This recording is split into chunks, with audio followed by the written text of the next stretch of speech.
Sveiki visi stebintieji mus per Vaiko teisių TV YouTube kanale. Labadiena visiems, sakau, iš Panevėžio. Mes šiandien įsikūrę Harmonijos mieste, tai yra naujas statinys, naujas centras Panevėžyje, kompleksinių paslaugų centras vaikams su negale ir jų šeimoms. O kalbėsim tema, kuri labai aktuali artėjant rugsėjui. Ypač jaudulio kelianti turbūt tiems, kurie žengs į 1 klasę, o dar gal net labiau ir tų vaikų tėveliams.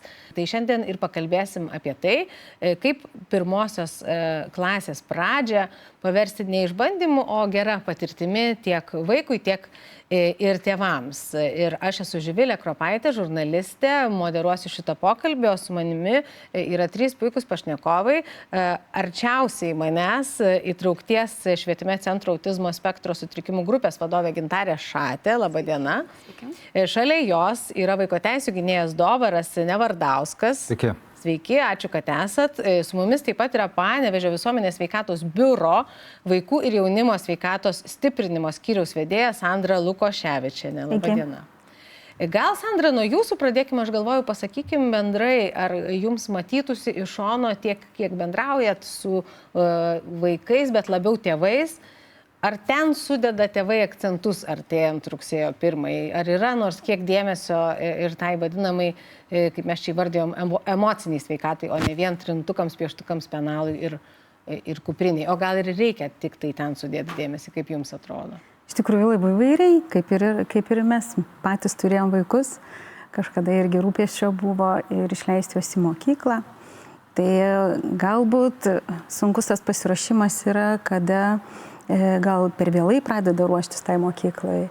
Ir aišku, gal visų dalykų negalima numatyti, bet pavyzdžiui, kad ir supirkti tas priemonės tikrai galim, bet gal ne priemonės esmė, kad mes žinotumėm, kad vaikas yra pasirengęs fiziškai ateiti į mokyklą. Tai mokinio sveikatos pažymėjimas yra E0271 forma, išduodama ir yra, jisai galioja 1 metus nuo išdavimo. Jis sudaro 2 dalis. Dantų patikra, kurį atlieka gydytojas odontologas ir burnos higienistas, ir šeimos gydytojas, kita dalis. Tai yra šiemet pakeitimų nuo lapkričio 1 dienos burnos higienos odontologo patikra galios, jeigu sveiki dantys 1 metus, o jeigu rastas bus ėduonis, tai tik tai 6 mėnesius. Tai žodžiu, patrumpinimas. Taip, patrumpina, nes nori atkreipti dėmesį į vaikų burnos sveikatą. Šiaip nereikėtų dar susirūpinimas toks, šita pažyma visgi atsiranda prie pat jau rugsėjo, ar tendencija yra ir anksčiau? Dažniausiai, bet mes tikrai, kai dirbantis visuomenės sveikatos specialistai ugdymo įstaigose, visada akcentuojam. Prieš pat jau baigiantis mokslo metams, jau mes informuojam ir pranešam, kad jie susitvarkytų vaikam pažymas, nes jeigu mes rugpjūčio gale pradėsim tai daryti ir bus tikrai nemažas eilės pas gydytojus ir, aišku, pasitikrinimo metu gali reikėti dar papildomo vaiko apžiūrų. Tai ir akių gydytojas gal norėtų pasižiūrėti, taip pat tas pats odontologas, o visur tikriausiai žinom, kad reikia visur laiko, kad pakliūti pas šitos specialistus. Žodžiu, tai reikėtų netidėti, taip jau netgi Liepos, tai aišku, žinom, kad atostogų metas ir gydytoja atostogauja, o geriausiai tikriausiai mūsų pats šeimos gydytojas žino apie mūsų vaiką, tai reikėtų stengtis tikrai pagalvoti apie šitą anksčiau.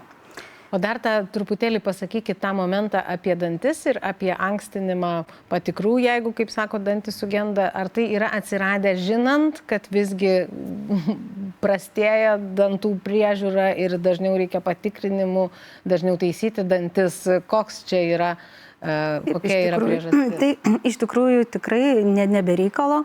Čia buvo tas pakeitimas, tiesiog eilę metų buvo stebima ir žiūrima dantų būklė, kaip ir kitos fiziologiniai sutrikimai.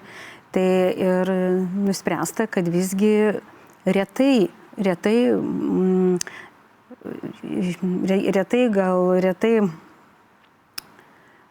tėvai Arba globėjai kreipia į dėmesį, gal kreipti į dėmesį taip, bet galbūt kitokių yra kitokių yra stabdžių, gal ilgos registracijos. Aišku, žinom, kad ir vaikus nuo pat mažens reikia mokyti šito įgūdžio, ką ir visuomenės sveikatos specialistai ugdymo įstaigose daro ir mokina, kaip tos dantis valytis. Tai ta priežiūra anksčiau pradeda nešioti visus funkcinius aparatus, ar ne, burnoje, irgi trūksta visokių įgūdžių, tai va tie dantukai dažniau ir, aišku, mytyba ir dar kiti visokie dalykai, kurie įtakoja burnos mūsų sveikatai. Gerai, dabar pakalbėjom apie tokią skubėją esmę, kad jau tie, kurie dar to nepadarė, registruotųsi, ar ne, ir kad tik kuo greičiau suspėtų iki rugsėjo padaryti visus būtinuosius sveikatos darbus. O Gintarė, kaip skamba ta dalis, kad ir emocijos svarbu? Taip, tikrai labai natūralus tėvų susirūpinimas prieš rugsėjo 1 yra būtent galvojimas apie tai, ar mano vaikas jau skaito, rašo, skaičiuoja ir panašiai, nes tikrai pagal priešmokyklinio ugdymo programą šitie pradmenys neturi būti formuojami priešmokyklinėje grupėje. Bet kaip ir jūs pradžioje minėjot, tikrai yra labai svarbu, kaip vaikas ateina pasiruošęs būtent mokytis, ar ne, kokia ta bus pradžia. Tai yra, ar jisai jaučiasi saugus, pirmiausia, mokykloje, ar jisai žino, kas jo laukia. Lygiai taip pat svarbu gebėjimas suprasti, kad man kyla problema ir gebėjimas paprašyti pagalbos, kai ta problema kyla. Ir čia mes kalbam ir autizmo spektre esančius vaikus turėdami ir apie neurotipinius vaikus, ir apie įprastos raidos vaikus, nes tikrai, vaikams dažnai būna sunku paprašyti pagalbos, ar ne? O tai yra tikrai labai svarbus įgūdis naujoje aplinkoje. Taip pat svarbu dėmesio išlaikymas, ar ne? Kiek vaikas geba būti veikloje, labai koncentruotoje ir struktūruotoje veikloje, kaip jisai geba bendrauti su bendraamžiais, dirbti šalia vaikų ir su vaikais, kaip geba reguliuoti savo emocijas ir panaudoti tam tikrus nusiraminimo būdus, ar ne, ar yra jau tie įgūdžiai.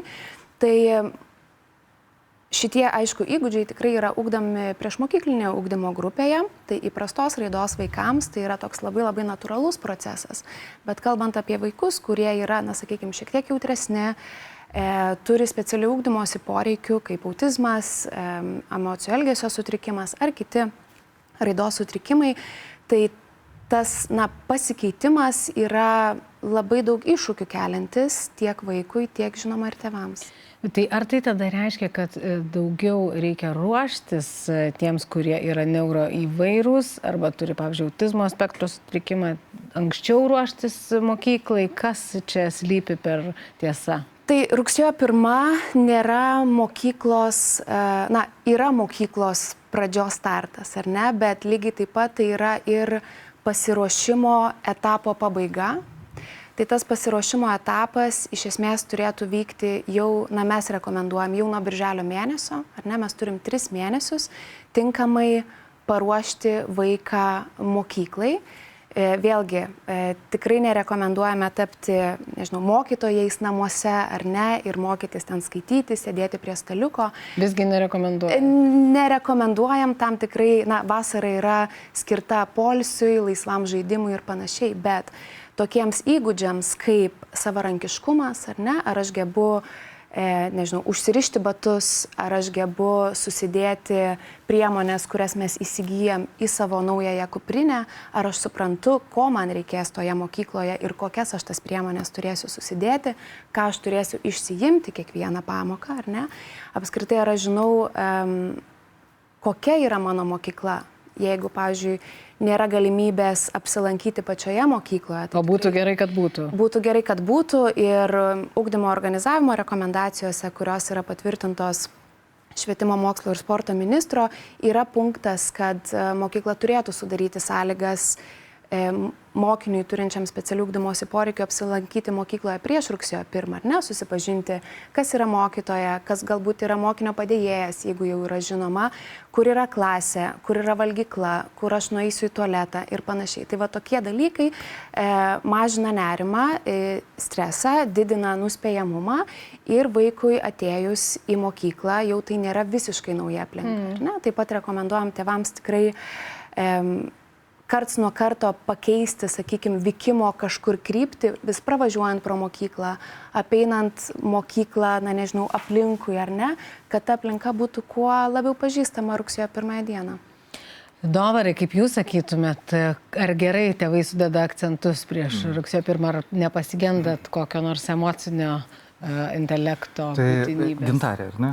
Gintarė. Tai Gintarė labai daug išvardino visų dalykų, apėmė labai didelę tą sritį, bet aš irgi tuos ne akcentus tokius, bet irgi tą pirmąją klausimo dalį dėl to pasiruošimo, kiek vaikas mokėti turėtų, ar ne? Tai tikrai viešoje erdvėje yra labai daug tų diskusijų, tėvelių diskutuoja, vienų jau skaityti moka, kitų rašyti moka, raidelės pažįsta ir taip toliau. Tai aš patraukčiau šitą visą dalyką truputį į šoną. Tai akademinės to žinios tikrai yra labai svarbu, bet vat, kaip ir Gintarė sakė, tai yra svarbiau yra akcentai į vaiko emocinę būseną ir emocinį tą pasiruošimą. Tai vaikui nauja bendruomenė, nauji žmonės, nauja aplinka ir visa kita. Mes čia sėdėdami irgi stresuojam, ar ne? Tai žiūrėkit, vaikas papuola kažkur, mes keičiam darbą, suaugęs žmogus keičia darbą, stresas jam, ar ne? Tai vaikui tuo labiau. Tai irgi kitas akcentas yra tėvai, kurie irgi stresuoja, ruošdami vaiką būtent tai mokyklai, tas stresas ir tie negatyvūs kažkokie tai dalykai irgi pereina vaikui. Vaikas jaučia ir jam tai irgi sukelia tam tikras baimės. Bet tą pasakė, mes kaip ir negalim visai tikėtis turbūt, kad tie tėvai jau taip visai nestresuos. Ne, tai taip, bet prieš mokyklą ir reikėtų visgi kalbėti su vaiku, praleisti su juo laiką, tai yra ir pasivaikščiojimai, ir buityje klausimai, klausti, ko tu pats nori gal paklausti apie tą mokyklą. Tai vaikas taip jaučiasi saugesnis, nes jis mato, kad tėvai juo rūpinasi, tėvai yra šalia ir tėvai visados padės. O kai mes sakom, kad vaikas irgi išgyvena nerimą, nes ir mes, aišku, kad jį išgyvenam situacijose, kuriuose nesam buvę, kokie ženklai mums leistų, pavyzdžiui, suprasti, nes iš suaugusiųjų kartais lengviau gali nuskaityti, net jeigu tai yra sunkiai nuskaitomų emocijų žmogus. Būna žmonės tiesiog pasako, būna, kad jie, koks nors ten, nežinau, jaudulys balse. Vaikas kartais lyg ir gali tiesiog susigūžti ir tu nebūtinai supranti. Kaip jūs sakytumėt, kaip supras? Taip, tėvai turėtų, vis tiek šeimoje auga vaikas. Jie tą vaiko būseno pasikeitimą turėtų reaguoti ir turėtų matyti, ar ne, identifikuoti. Bet tie pagrindiniai tikriausiai požymiai, kurie galėtų būti, kad kažkas tai vaikui negerai ir kažkas tai keičiasi, tai vėlgi jis gali būti suirzęs, ar ne?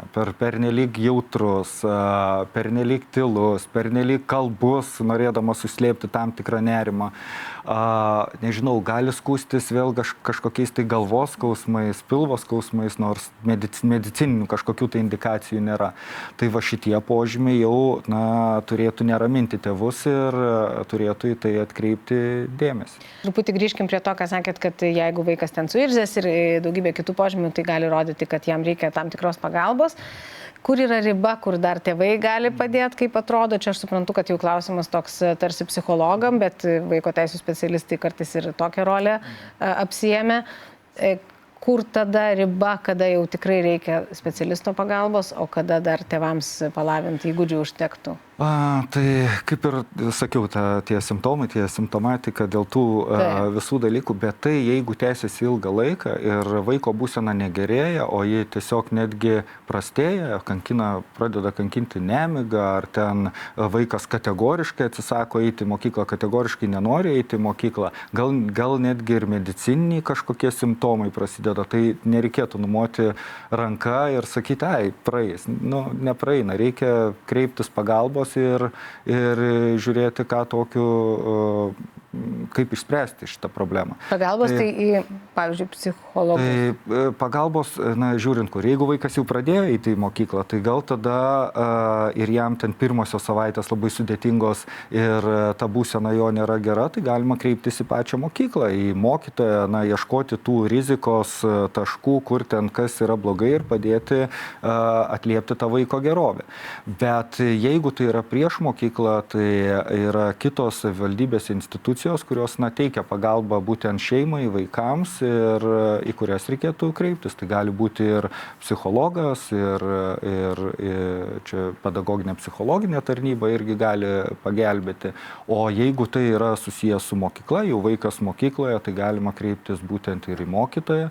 Reiktų irgi dėti akcentą į tai, kad mokykla ir šeima turėtų būti toksai kaip ir vienis. Jie negali būti skirtingai ir veikti išimtinai vaiko interesams. Tai arba į mokyklos psichologą galima kreipti, socialinis pedagogas, kitus specialistus.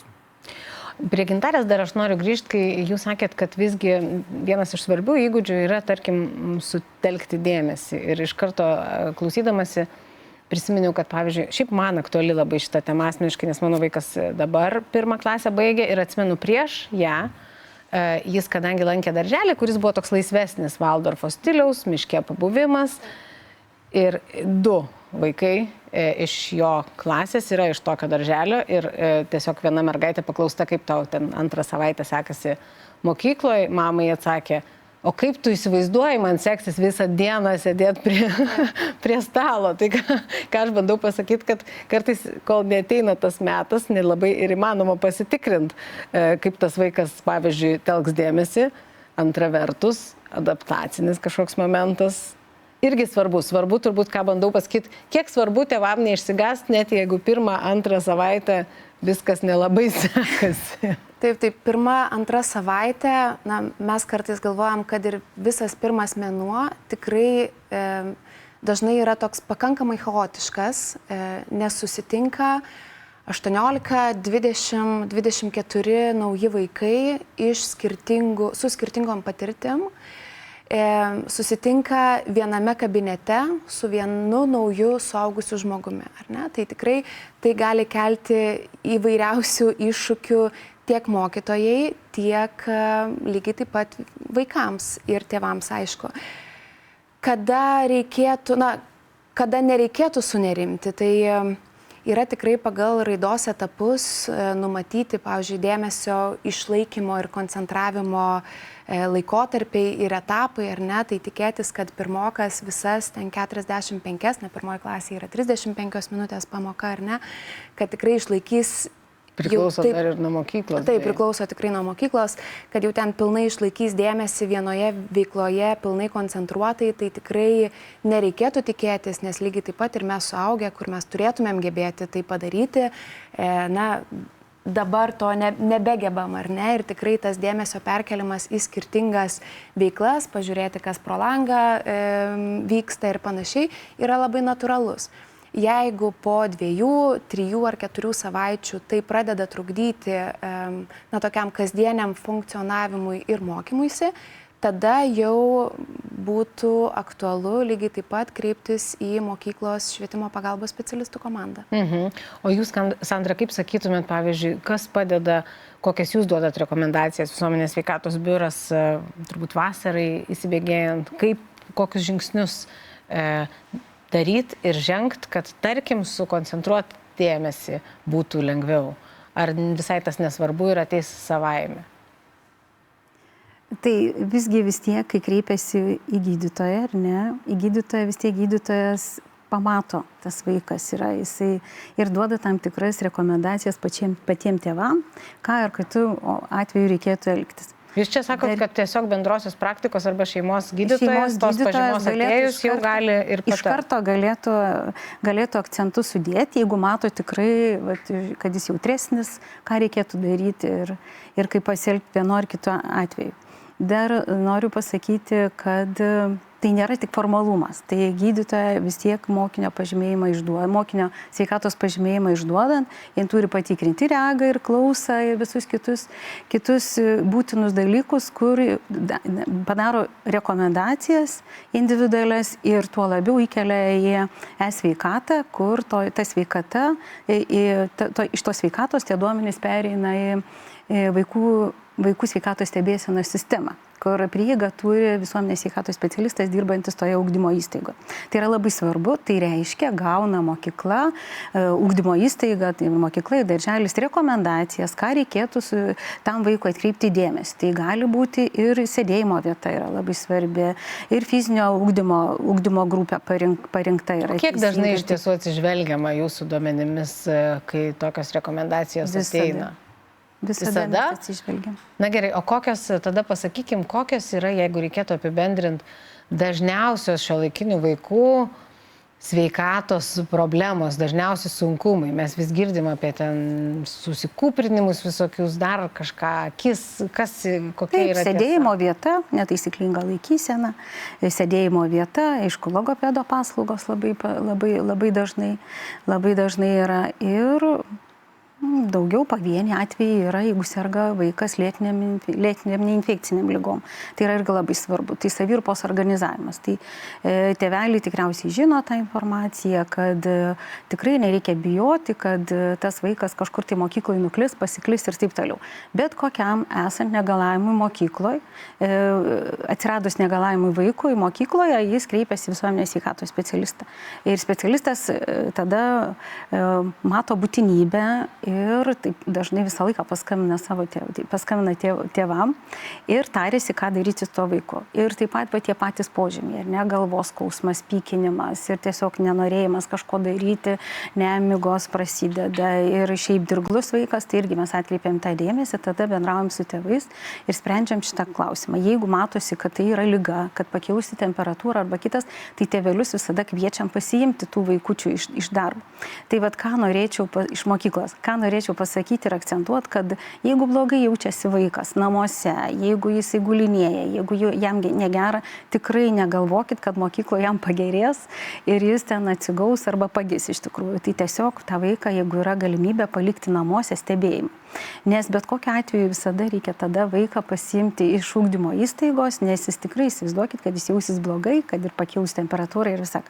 Dar noriu ką akcentuoti, kad visada tėvams yra iššūkių, bet kokiu atveju auginant vaikus ar ne, ir ties tėvystės, to ryšio gal stiprinimo yra programa. Pavyzdžiui, miesto visuomenės sveikatos biuras tai turi neįtikėtinų metų tokią programą, kuri skirta tėvams pastiprinti tėvystę, būtent 3-6 metų. Taip, man atrodo, jie yra visoje Lietuvoje. Taip, visoje Lietuvoje. Tikrai internetu tokioje dalyvavus online. Tai čia jau prieš keletą metų. Tai žodžiu, Panevėžy tokia opcija, toks pasirinkimas yra irgi ir tai tik vienas, tikiuosi, iš pasirinkimų, kad yra ir daugiau visokių galimybių. Taip, bet pas mus taip yra.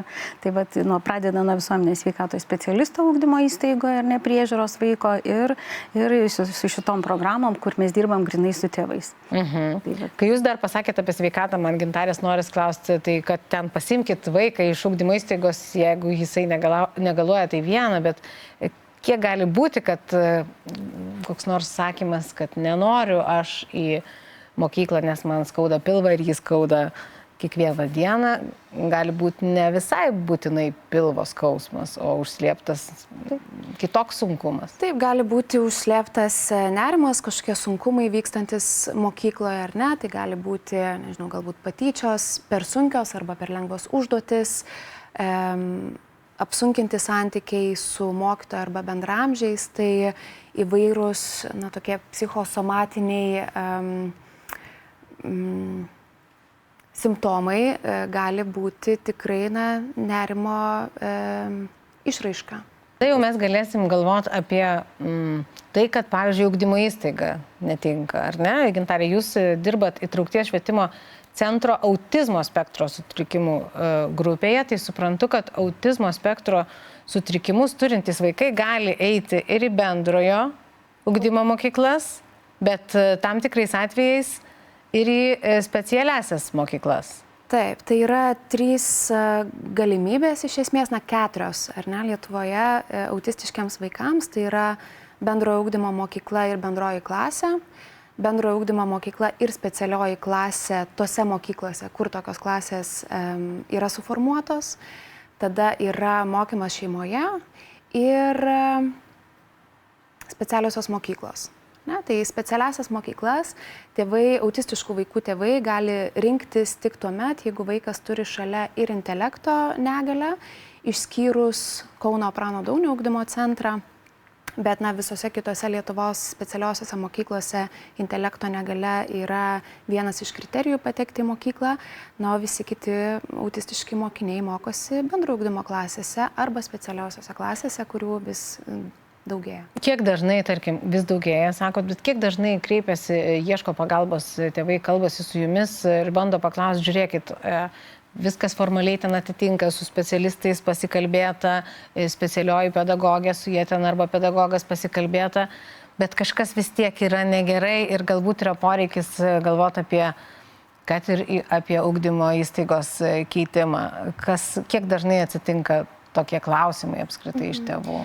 Tai dažniausiai į mus visgi kreipiasi, sakyčiau, dažniau į mus kreipiasi ne tėvai, o būtent jau pačios mokyklos, kada pradeda ugdyti arba jau ugdo keletą metų autistišką mokinį.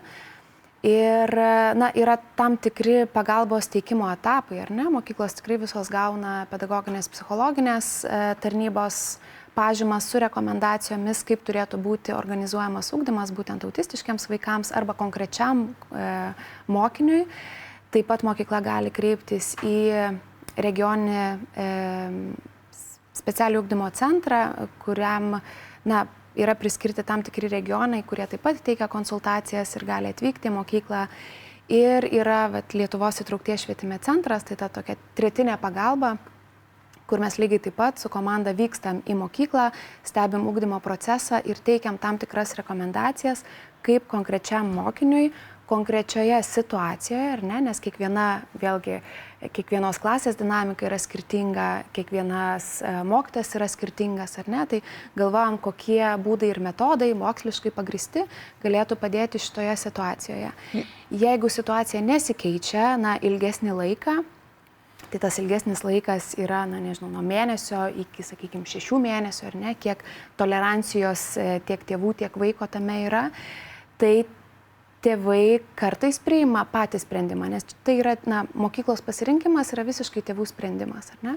Tai kartais taip tėvai pasirenka tiesiog keisti mokyklą, pirmiausia, kartais renkasi keisti klasę, nes tiesiog netinka klasės dinamika, neranda santykio vaikas su mokytoja, arba mokytoja neranda santykio su mokiniu, arba mokinio padėjėja.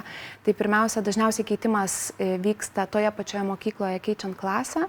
Gintarė, kai sakot, kad daugėja visgi nustatomų atvejų, pavyzdžiui, neuroįvairovės arba sutrikimų, o kaip jūsų, kalbant apie autizmą, jūsų pagalbos, jūsų rankų, ar užtenka, ar yra poreikis didesnis, negu galit apriepti tų, kurie nori pasikviesti jūs, pavyzdžiui, kaip sakot, iš šalies pažvelgti situaciją mokykloje? Tai mums pastaraisiais metais tikrai labai padeda regioniniai centrai, kurie šiek tiek nuima dalį krūvio, sakykime, nuo mūsų, nes tikrai vykti į Klaipėdą, Skuodą ar Mažeikius iš Vilniaus yra, tiesiog daug reikalauja ir laiko resursų. Ne? Tai mūsų komanda nėra maža, konsultuoja dėl autistiškų vaikų šiuo metu mūsų centre 14 žmonių ir vyksta komandomis, teikia tam tikras tokias mobilias konsultacijas, mobilios pagalbos. O kiek maždaug autistiškų vaikų yra Lietuvoje, jeigu reikėtų pasakyti? Autistiškų vaikų Lietuvoje nuo 0 iki 18 metų dabar yra apie 7 000. Čia tiek, kiek diagnozuota? Čia tiek, kiek diagnozuota. Mes turim tam tikrų statistinių tokių nesutapimų su higienos instituto duomenimis, šviso duomenimis, mokinių registrų ir panašiai. Tai sudėtinga mums kartais susiskaičiuoti, kiek tų vaikų iš tikrųjų turim savo švietimo sistemoje, bet skaičiai yra vis augantis. Tai tų rankų ne visada galbūt pakanka, nes yra tokie labai periodai, kada tas poreikis konsultacijų suintensyvėja. Tai jeigu rugsėjais dar būna šiek tiek, sakykime, ramesnis, ar ne, nes mokytojai bando susitvarkyti patys, pažindinasi, ar ne, vyksta tas adaptacijos laikotarpis, spalį dar kenčia ir, žodžiu, nenori išorinės pagalbos, tai jau apie kokį lapkritį pradeda kreiptis ir kviesti mus atvykti. Tada truputėlį būna, toks nurimimas, nes prasideda šventės, pusmečio pabaigos ir panašiai. Tai atostogos mokinių ilgesnės ir paskui pavasaris yra tikrai labai įtemptas darbo prasme. Tai dėja ne visuomet turim galimybę labai savalaikiai suteikti pagalbą ir nuvykti į ugdymo įstaigą. Tai kartais tenka tikrai mokykloms laukti ir, mėnesį, kartais šiek tiek ilgiau. Bet vėlgi, regioniniai centrai kartais mums šitas tokias situacijas padeda spręsti, ar ne? Ir tiesiog teikia mokyklai informaciją, kad jie, jeigu nori, jeigu yra deganti situacija ir nori konsultacijų anksčiau ir greičiau, jie pirmiausia gali kreiptis į regioninį centrą. Taip, Dorai? Taip, aš irgi prie to paties dėl mokyklų keitimo. Tai irgi opus klausimas ir dažnai būna tėvelių pranešimų kreipiasi į mus, kad neva tai mokykla daro specialiai kažką tai, kad ne vaiką pašalinti iš tos mokyklos, kad keistų mokyklą ir taip toliau. Nes per daug nepatogu, ar ne, vaikas mokyklai? Jo, tai jis sukelia tam tikrų problemų, gal specialistų kažkokių tai nėra ir negali padėti ir mokykla atsiduria tokioje aklavietėje, tėvai tokioje aklavietėje susiduria. Tai visados, visados esam, kiek turėjo tų atvejų, visados kažkaip tai situacija išsisprendžia. Tai įsijungia ir jeigu šeimai teikiama pagalba, įsijungia ir atvejo vadybos procesos atvejo vadybininkė, prašom įsijungti ir švietimo skyriaus, savivaldybės švietimo skyriaus atstovus, mūsų atstovas ir mes bandom šnekėti, derintis, kaip padaryti, kad vaikui iš tikrųjų būtų geriau, ką pakeisti, kad tikrai tos problemos išsispręstų ir daugumoje atveju tai išsisprendžia. Pati mokykla, aišku, turėtų irgi dėti daug pastangų užtikrinti tą vaiko saugumą ir žiūrėti, kas kaip tai per vaiko gerovės komisiją svarstomi tie dalykai nepavyksta, kreipiasi į mus, tėveliai kreipiasi į mus ir bandom bendrų specialistų susitikimais bendrais rasti tą sprendimą geriausią. Bet žiūrėkit, jūs sakote, dažniausiai išsisprendžia ir aš galvoju, kiek tai yra toks teorinis išsisprendė, o kiek išsisprendė labai skausmingai. Žmogus turėjo pakeisti mokyklą arba tiesiog nebeatlaikė tos įtampos tėvai, ar ne, ir pakeitė mokyklą. Ir aišku, jeigu vaikui kitoj įstaigoje yra geriau, matyt, tai yra sprendimas, bet ką čia panoris padaryti, kad taip truputėlį apčiuoptumėm, kad popieriuje viskas ir teorijoje labai gražiai skamba, betgi pasakykim ir tiesos daugiau. Gerai, jūs sako, tai tėvai kartais iš to beviltiškumo paima ir keičia mokyklą ir viskas, problemos neva tai išsisprendė. Mokykla patenkinta, tėvai pakeitė, nebeišlaikė ten kažkokių tai emocinių dalykų. Ir tai būna, kad tikrai pakeitus tą mokyklą viskas išsisprendžia, o būna vėlgi pakeitus mokyklą vėl tos pačios problemos lenda ir būtent kažkas tai negerai, ne tai, kad negerai su vaiku, bet kažkokios tai problemos, ar tai aplink vaiką, ar tai emociniai kažkokie, ar tai kažkas tai negerai pačiam, emociškai negerai vaikui pačiam. Tai tada vėlgi sprendžiamos tos problemos ir tą labai sudėtinga identifikuoti kartais.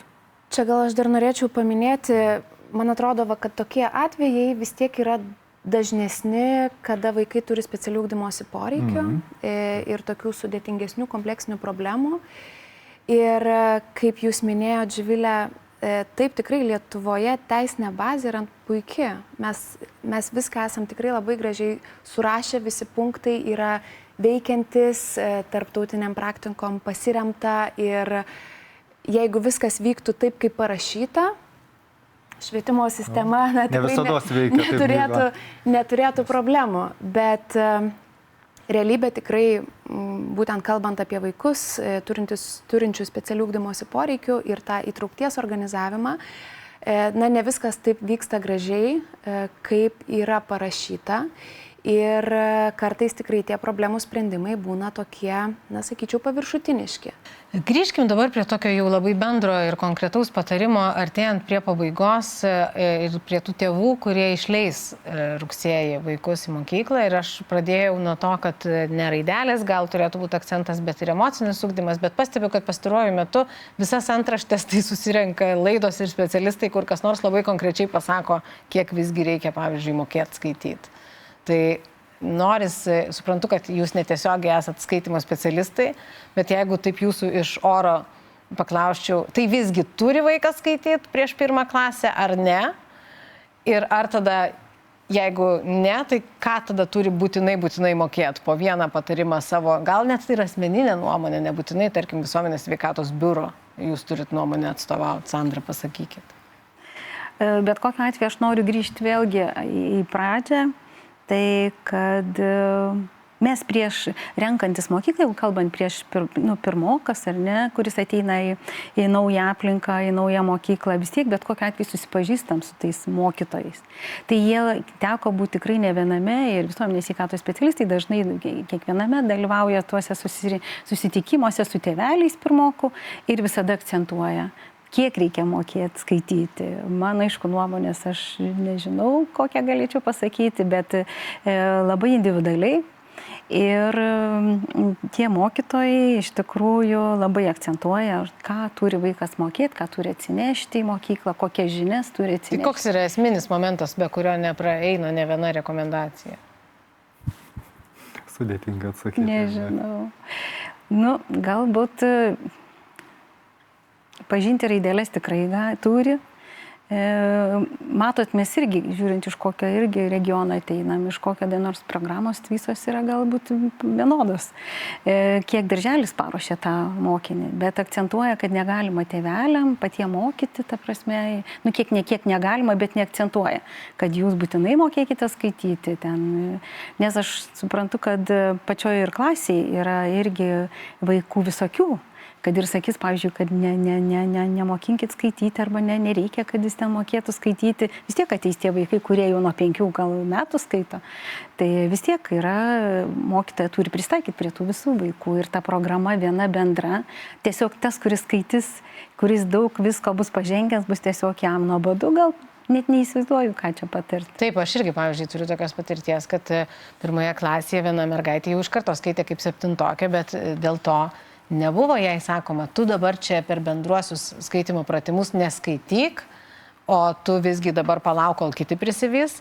Tai jai patarimas įk toliau ir savo įgūdį, kad tu tobulėtum. Tai tiesiog tokio individualizuoto, matyt, kad matymo ir mokymo visada yra ir tas individualumas yra esminis čia žodis, bet jeigu štai Dovarai jūsų klaustų, nežinau, giminės susitikime, tu vaiko teisų specialistas, tugi viską žinai. Žinoti, taip, tai ką jūs sakytum? Labai sudėtinga. Tai tikriausiai priklauso nuo raidos etapai, ar ne yra. Tai ką vienam ar kitam raidos etapė gali jau turėtų mokėti vaikas, arba ką turėtų daryti. Tai čia tikriausiai reikėtų vėlgi pasižiūrėti į priešmokyklinio ugdymo programas ir kaip ugdoma ir kas jose dėliojama ir ką vaikas turėtų išmokti. Tai irgi pasakyti, kad vaikas turi mokėti skaityti ar turi mokėti pažinti visas raideles, aš irgi negalėčiau. Tai reikėtų atskiros analizės pažiūrėti ir pasižiūrėti priešmokyklinio ugdymo programą, kaip ten sudėliota. Bet čia tikriausiai ir Gintarė jau linksi galvą, tikriausiai atsakys į šitą klausimą geriau. Gintarė, pasakykit, o dar jūsų paklausiu irgi, užsilenkim pirštą, bet o ekranų kiek rekomenduotumėt prieš mokyklą? Labai užpuolė tokiais klausimais ir tikrai skaičiau ir antraštės, ir tyrimus, kiek yra rekomenduojama ekrano per dieną leisti vaikui. Nebepamenu iš tikrųjų kiek. Bet irgi grįžtant prie tų ekranų ir tų priklausomybių, irgi šnekėjo, pamiršau vardą, šnekėjo apie sveikatą ir apie nustatomas, sakykime, diagnozes, tai dabar yra irgi padidės būtent priklausomybė nuo ekranų. Taip, suprantu. Tai čia toks laikotarpis, tai iš tas rekomendacijas, kiek galėtų vaikas naudotis ekranu, tikrai reiktų atsižvelgti tikrai. Dabar tikrai nepasakysiu ir bijočiau suklysti ir pameluoti. Tai vat. Gerai, Gintarė, pasakykit, kaip jums atrodo tiek dėl akademinių įgūdžių vis dėlto būtinumo ir tada kiek dar daugiau sunkumų čia įneša tas toks perteklinis ekranų naudojimas. Ir man norisi, kad mes kas nors pasakytumėm, kad prieš tą mokyklą leiskim pabūti dar kiek įmanoma tarp medžių, akmenų ir ežerų be ekranų. Tai aš ne savo nuomonę, aš galiu pasakyti, kaip yra parašyta atnaujintoje priešmokyklinio ugdymo programoje. Tai ten tikrai yra parašyta, kad baigęs vaikas priešmokyklinio ugdymo programą turi gebėti perskaityti savo vardą, netgi perskaityti trumpus sakinius, kas man atrodo yra tikrai nemažas reikalavimas. Turi gebėti parašyti savo vardą spausdintinėmis raidėmis ir jei neklystų, taip pat parašyti trumpus žodžius. Turi gebėti skaičiuoti iki 20 ir atlikti sudėties veiksmus iki 10, kur tikrai tai būdavo šitie visi dalykai būtent 1 klasės programa. Tai jei neklystų, 22 ir 24 buvo atnaujinta priešmokyklinio ugdymo programa, tai va tie pasikeitimai įvyko. Apie ekranus aš tikrai irgi nesu specialistė ir šitoje srityje labai daug nesidomiu, bet ką galiu rekomenduoti dar tėvams prieš mokyklą, labai tokį praktinį patarimą, būtent tam, kad vaiką ruoštumėm ne tik perskaityti savo vardą ar sudėti 10 ribose. Lietuvos įtraukties švietime centras yra parengęs tokią knygelę vaikui. Aš eisiu į mokyklą. Ją galima rasti mūsų internetinėje svetainėje prie Edukacinės patirties banko. Jinai yra tokia skaitmeninė knygelė su naudojimosi gairėmis tėvams, kurią gali visi nemokamai atsisiųsti ir naudoti. Tai jinai būtent yra skirta vaikui pildyti kartu su tėvais ir tai nėra apie kažkokius akademinius dalykus, tai yra tokios kaip žaismingos pratybėlės, kaip pasiruošti, įklijuoti mokyklos nuotrauką, nupiešti, kas man patinka, nepatinka, yra daug įvairiausių interaktyvių veiklų apibraukti, aptarti, su tėvais apvedžioti, įklijuoti nuotraukas ar mėgstamus paveikslėlius.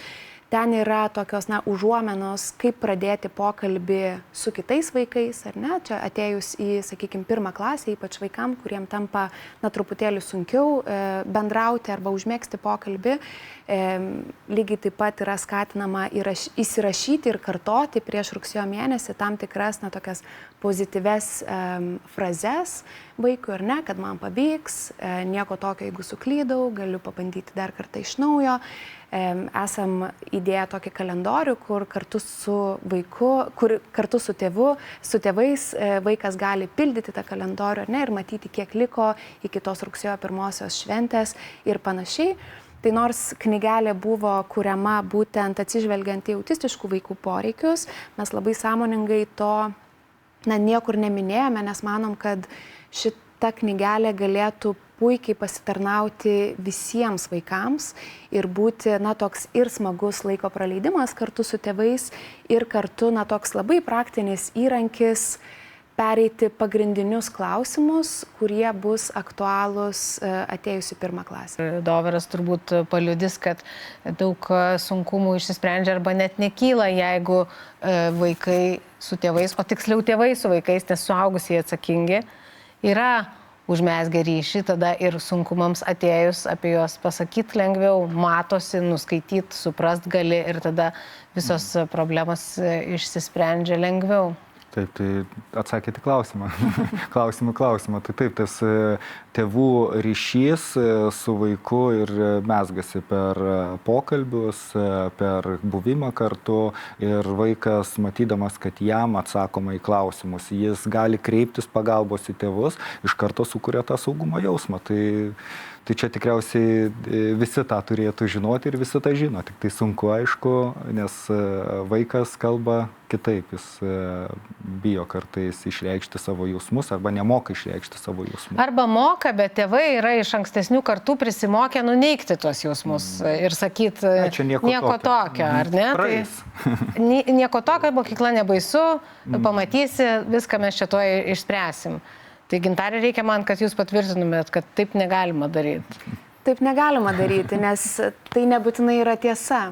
ne? Nes mokykloje gali būti baisu ir gali būti sudėtinga. Ir apie tai atvirai irgi reikėtų kalbėti, ne? Kad gali būti sunku, bet tu turėsi žmonių, ko galėsi paprašyti pagalbos, aš visada būsiu, į ką tu gali kreiptis ir panašiai. Tai to numoti ranką nereikia. Taip, bet tėvams nereikėtų kalbėti taip apie mokyklą kaip apie kažkokį baubą, kad kažkokią negerybę, negatyvą, tai tas vaikui tikrai nepadės jausti saugesniu ir emociškai pasiruošusiu. Taip. Sakyčiau, atvirai, pagal vaiko amžių, tas pokalbis turėtų būti toks, vėlgi, atvirai negazdinant, ar ne? Taip, bet atvirai, kad visaip gali būti, bus gerai, bet jeigu būtų negerai, kad bus suaugę, kurie tau galės padėti. Ir kad jis žinotų, kur kreiptis. Jam suteikia tai saugumo jausmą, kai jis žino, kur gali kreiptis. Taip, o kad saugumo jausmas dar tvirčiau įsigalėtų, tai, kaip sakėm pradžioje, visai gerai nueiti į mokyklą, nueiti tais keliais ir aplinkiniais keliais į mokyklą pabūtoje erdvėje, įsižeminti ir tiesiog taip labiau priprasti prie aplinkos, kurioje dabar jau reikės būti dažniau. Tai labai ačiū visiems pašnekovams, labai ačiū, kad buvote čia su mumis Panevėžyje. Vaiko teisių gynėjas Dovaras Nevardauskas buvo su mumis, Įtraukties švietime centro atstovė Gintarė Šatė ir taip pat Panevėžio visuomenės sveikatos biuro atstovė buvo su mumis. Tai visiems labai ačiū, gero rugsėjo, gerų mokslo metų ir iki kitų susitikimų.